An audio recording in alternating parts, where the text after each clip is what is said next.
She is going to give a talk called Intro to Genetic Algorithms. She's an engineering manager at Twitter. Before selling her soul to management, she was the lead engineer on Twitter's API. And she sort of found this as a fun side project, and as you can probably tell, it's freaking awesome. So she's going to tell us more about it as soon as the eternal projector shuffle gets figured out.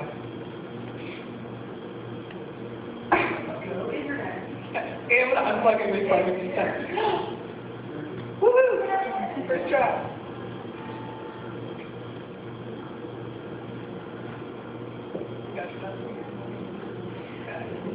Take it away. Hello everyone, I'm Dana and I'm here to tell you how to solve impossible problems with the power of science.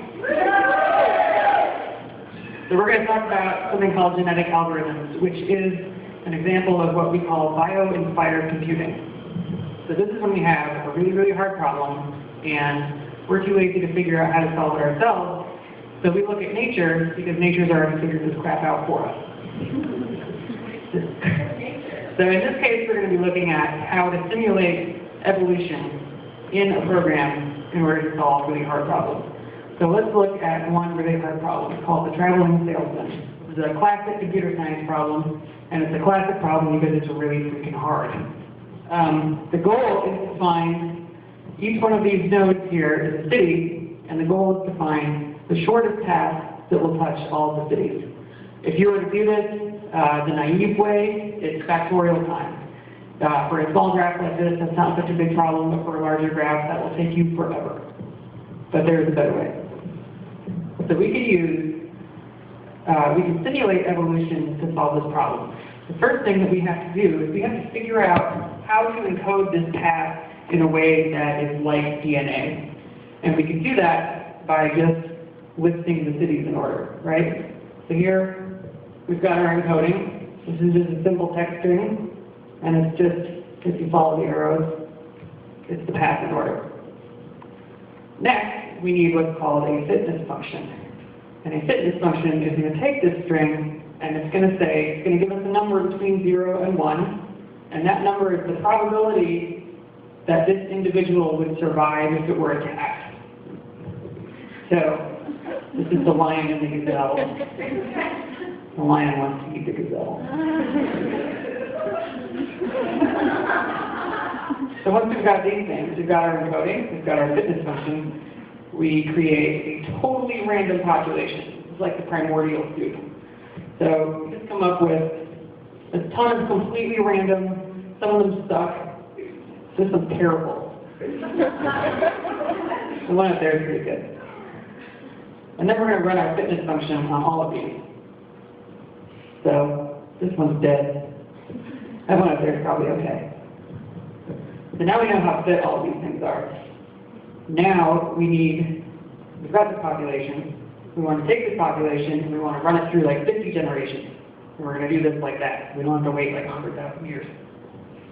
So the first thing we have to do is we have to figure out how to figure out which ones of these are going to mate with each other. And we do that with a selection algorithm.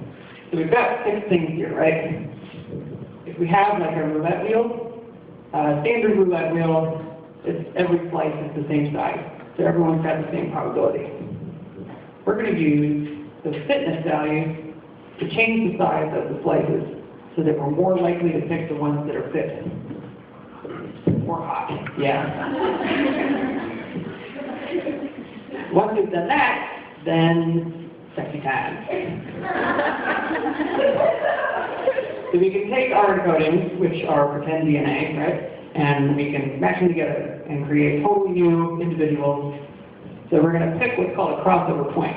So we're going to split both of these at the same position, and then we'll put them together, and we get a baby.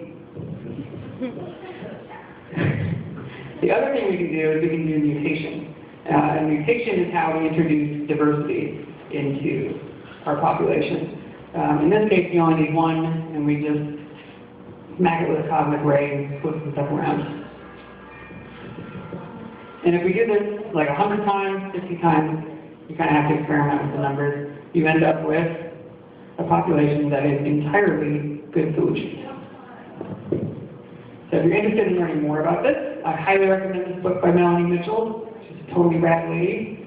And I think this book is like 15 years old now, but it's still pretty awesome. And it goes like way into depth on this. There's all sorts of theory in there. It's totally cool.